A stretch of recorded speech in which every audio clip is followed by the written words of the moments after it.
All right, welcome back, everybody, to our Training Day podcast. I got my guy, Richie Crahal, FFL Launch Financial, and he has been a complete savage in every sense of the word, from a Hall of Fame producer to helping build an agency and to start becoming a vice president here very soon. And I want to talk about some of the stuff he's done, the work he's put in to get this result, because a lot of times, Richie, we go from from Hall of Fame producer to Hall of Fame producer, and it's like, when do we get to translate that to get more Hall of Fame producers? And I see you doing exactly that. But before we get into anything, my man, I want to discuss with you, how are things going, man? How's everything down under? Yeah, it's good, man. We got a growing team, got our office opening tomorrow, grand office opening, and then we got a lock-in actually Friday, Ooh. Saturday. So it's going to be a long next 2 days, but it's exciting. Got a lot of agents flying in. So, it's a virtual office is what we're working these days. So it's always cool to have people come in person and kind of for the first time. You've been on Zoom with them for months and months and months. So it was good, great, awesome. I love it. So a grand opening. Congratulations. And yeah, so you're doing the lock-in where at? In my office, actually in my office. So we're gonna have I got setups all around for workstations, and dude's just gonna dial. Love it. Makes those all day. I love it. So you're christening this bad boy, and then your grand opening, and then you're gonna baptize this thing with some people that are gonna come in and start dialing. Now you've made, I'd say, in the last 6 to 9 months, watching the numbers, you've made your new stamp in what you've done from a training standpoint. I mean, your numbers, personal production, well documented. The way you go out there and help, 30, 40, 50 families a month, that's well documented. But something shifted somewhere, somehow, in some capacity. Richie, can you talk to us a little bit about that transition and where that itch came from? Yeah, so it was like, what's next, right? So got Hall of Fame in December, convention, all that cool stuff. Got the jackets hanging up right there in my office, actually. And so I did it. I'm like, all right, cool. I can do it again, but do it again is cool and all, but like, what can I do next? And it was like, I recorded a video a while back after convention. I'm like, I want to go to Hall of Fame, but I also want somebody else to come with me that I brought along from my team. Because I was there last year all solo. I mean, Sean was there, but he's not a downline of mine. So I'm like, all right, let me have somebody there with me. And so that's what my goal this year is. I wanted to find 2 or 3 people right now this year from my agency that's going to come with me to Hall of Fame. And so just from that point on, like, my business is automation, lead spin, all that stuff. So I can do 30, 40 a month on automatic just by doing what I usually do. It's automated now. Like, let's spend that excess time and let's invest in people and get somebody else along for the ride. Such a concept. Many people run from that concept, Richie. You ran towards it. But this is the rub. You ran towards it with the heart to help people. And some people are running towards it with just the heart to make money. The cool thing is, if you want to help people, the money comes with it. And then the other thing is, if you want to just make money, helping people comes with it. But you have to kind of have, it's easier when you have your perspective, helping people, and then the money coming with it. Because you got on here and said, "Man, I just wanted to bring some people with me. I wanted other people to see what they could experience doing this." That wasn't like made up. We didn't rehearse that. That's your heart talking, right? So where did you get that perspective to just want to bring others along with you? Because that makes the lift a lot easier. I do want to get into the lift, but where did you get that perspective? It was just never about overriding me. You gotta understand, like, I come from I came from a broke family. Like, we were poor, dude. Like, I grew up in a trailer park, so we never had money. So things happen in my church life, and then, just finding different things. And bro, it's just like, if I can help invest in people, like, yeah, the overrides will come. The problem is, if you do it for overrides, what happens when that person rolls up some debt to you? Okay, well, there's no profit in that at that point. So I've always lived, if I get overrides, like I get money from my personal business. So I don't even care. The overrides are just like cherry on the top. So it's never about that. Mm, But if I can just help enough people, dude, it's just, I would rather help somebody change their family's life than make a $50 override right. or make $1,000 bonus, an agency bonus. It's just for me, it's always been more fulfilling to see people get help. And I'm not going to credit myself for that. It's just, dude, coming from a really poor family, dude, it's never been about money for me. It's just been Mm. about helping other people change their lives because somebody helped me do that one day. Yeah, and that's exactly how how you carry yourself. A lot of stuff you post about and things you're talking about, and then again the way you represent yourself and everywhere I've seen you, that makes sense to me. So that inspiration, that where that place is coming from, is just different, and it allows. I've always been saying forever, like it's I've always hired warm market, like nonstop. Yeah, we hired cold market, but all the success stories that are legendary, that names belong in a rafter. Most of them, like 95% of them, were from my warm market or someone else's warm market that was on a team of mine. And it's easier to talk to people that you know, and the passion for them and their family is just way. It's hard to describe, you know. Now I want to see everybody win, and everybody have that first, big sale, or that first, you know, 2 or 3 months in a row where they've been consistent and they feel the pressure starting to release from their life.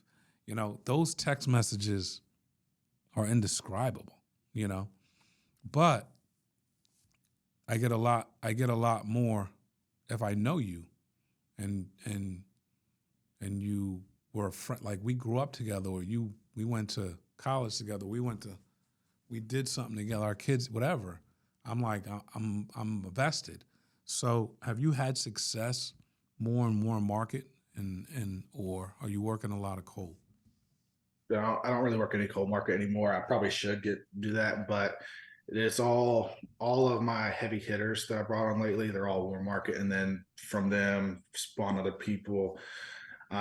So the level of trust they have with you is at an all-time high. Because if you fire somebody off Indeed, ZipRecruiter, or whatnot, they halfway trust you. Like, yeah, I could tell them all day what the job is, and they're like, But somebody I know, I talk to on a daily basis, weekly basis, whatnot.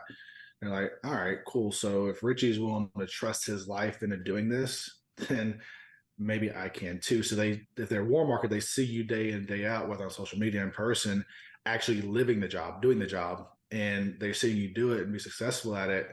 Now they're more willing to put their family's livelihood on the stake because they see you doing it and they see you being successful at it. So the difference is they just level of trust they have in you and they buy in quicker. I think that's the biggest thing Hundred with warm percent, market. 100%. The quit factor is not as high. You know what I mean? I was talking to a group this week in Virginia. I was down there, and I was, it's funny because the whole room was warm market. And, I would say that there was some level of success. I said, you if you weren't this person's friend, would you still be here? And the answer was, it's usually no, right? Because seeds of doubt, they grow a lot faster than seeds of greatness. You know what I mean? Um, so it's simple to have them keep believing if they come from and they have a much high. That's why they have a much higher uh, chance to succeed. So, in what you've done is brought on a lot of the people that and friends and former colleagues, what have you. When we talk about that lift and going from me, Richie, out there writing business, helping families, doing what he's doing, to fostering an environment that is allowing people to feel like they can win, that allows them to feel safe, that allows them to multiply their results. What has that work been like for you? What have you done to set up the systems and processes to create perpetual success? So just for me, I've made myself available. It's the biggest thing. I can't force myself into somebody to make them learn.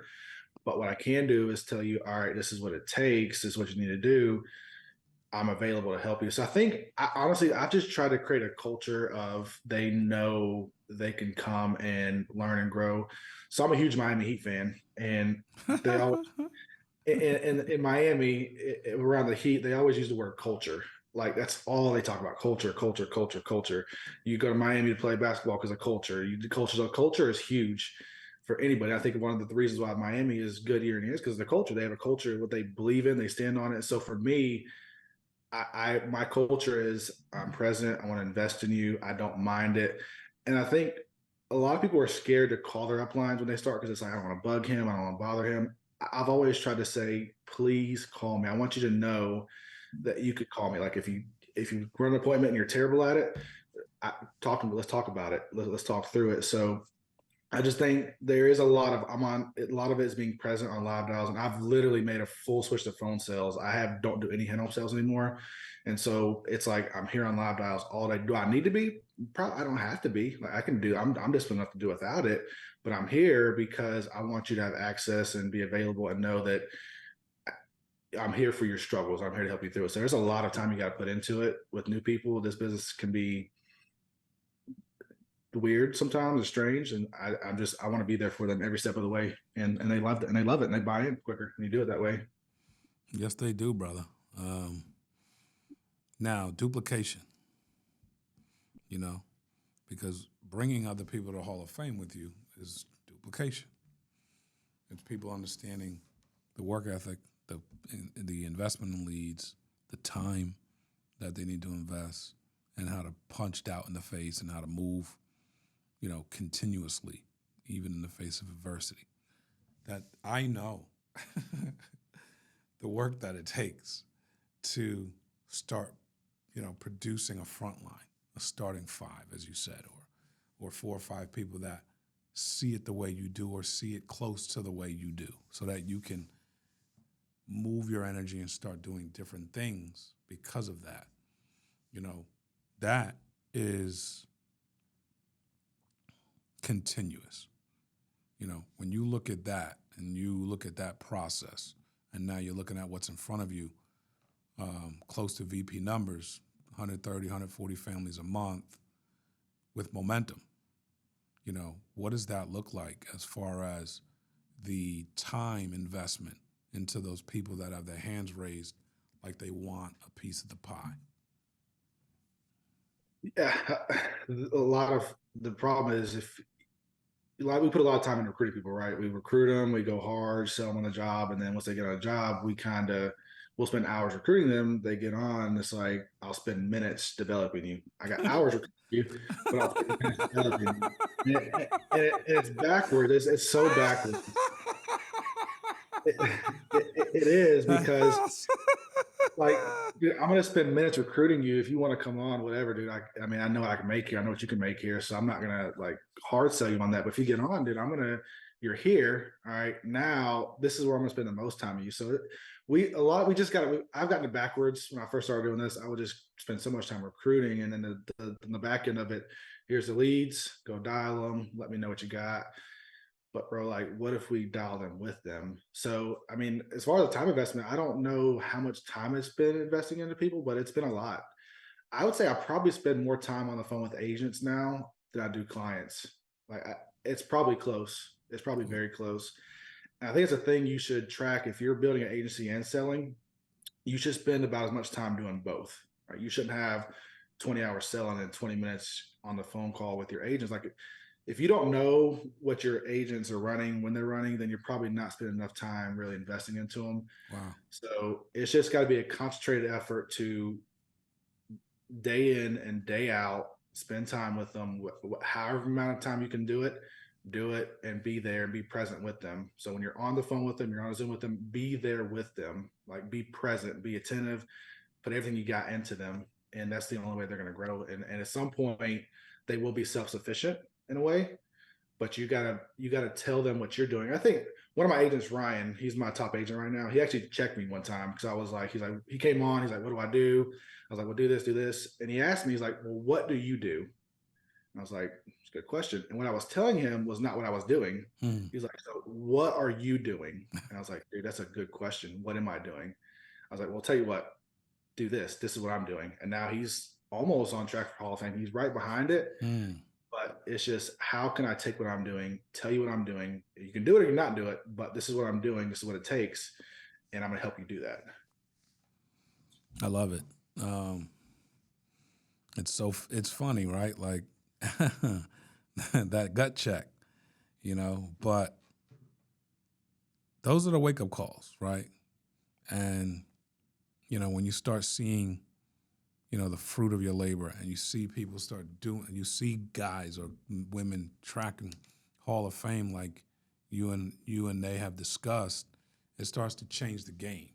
Now you start to how do you identify that guy who's tracking Hall of Fame? How do you identify that the man or woman who's going to build with you? How do you identify them and pull them out? The simplest way for me, the people that communicate with me, those are the ones that I have to, if I'm the one initiating conversation, those are the ones that usually don't get there. But the ones who are hungry, they're going to talk to me. And so if I look at my top 5 people on my issue pay report for the year, they're the top 5 that I talk to the most. And a lot of times it's them calling me. So what I would tell you is, who you're looking to identify is who calls you the most. Who is the one texting you? Who's the one calling you, trying to figure out leads, trying to figure out appointments, trying to figure out different things. So it's really as simple as, the person who calls you the most is the one that's probably going to be the one that you want to invest, the one that's going to be that person for you. If they're not talking to you, they're either not working or they don't care enough. So, and I can't change that about them. That's strong. You had mentioned,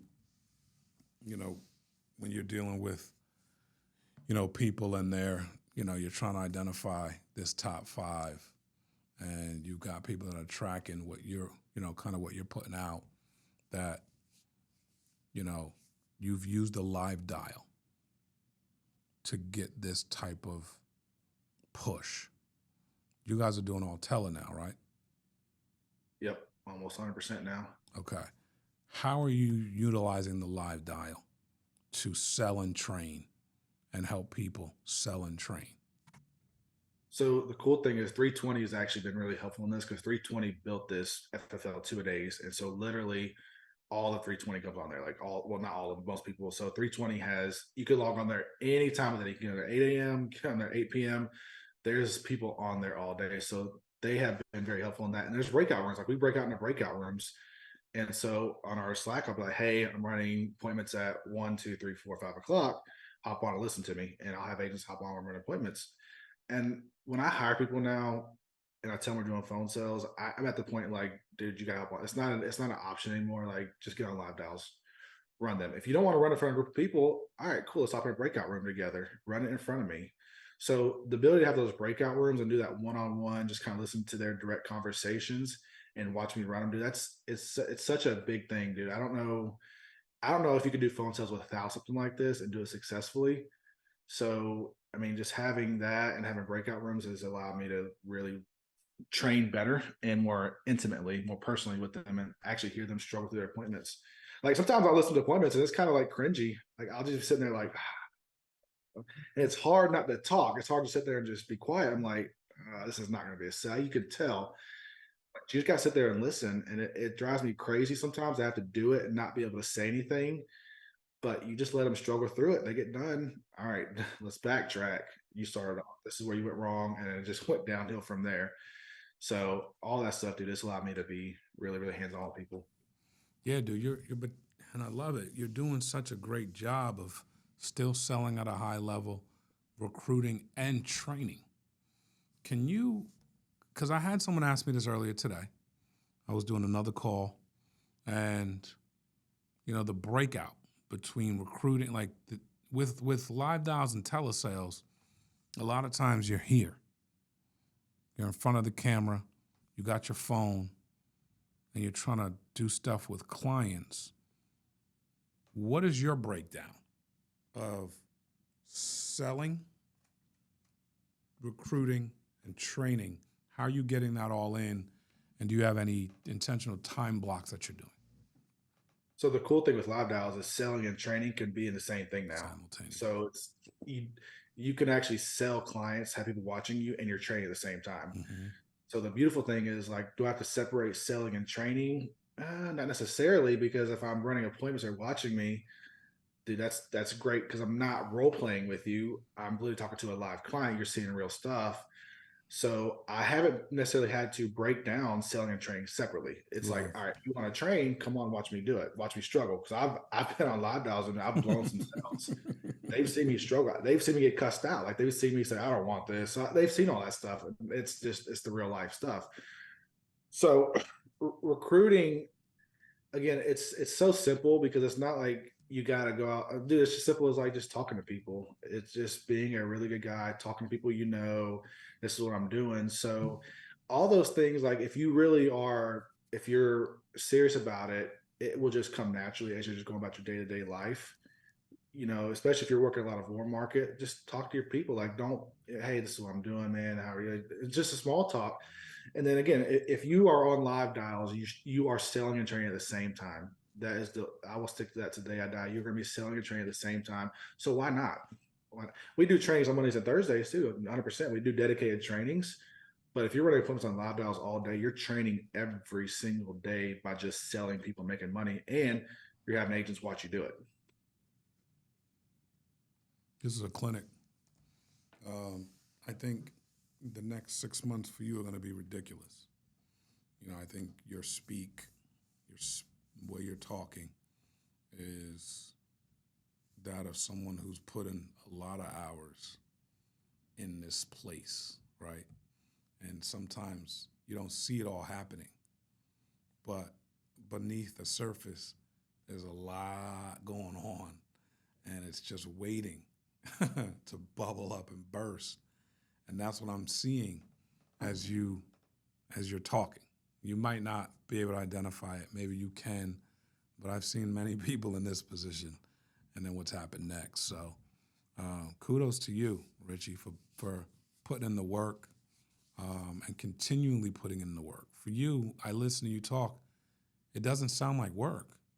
I don't know if you feel that way, but that's I don't do. I literally love. My wife gets mad at me because she thinks I love work too much.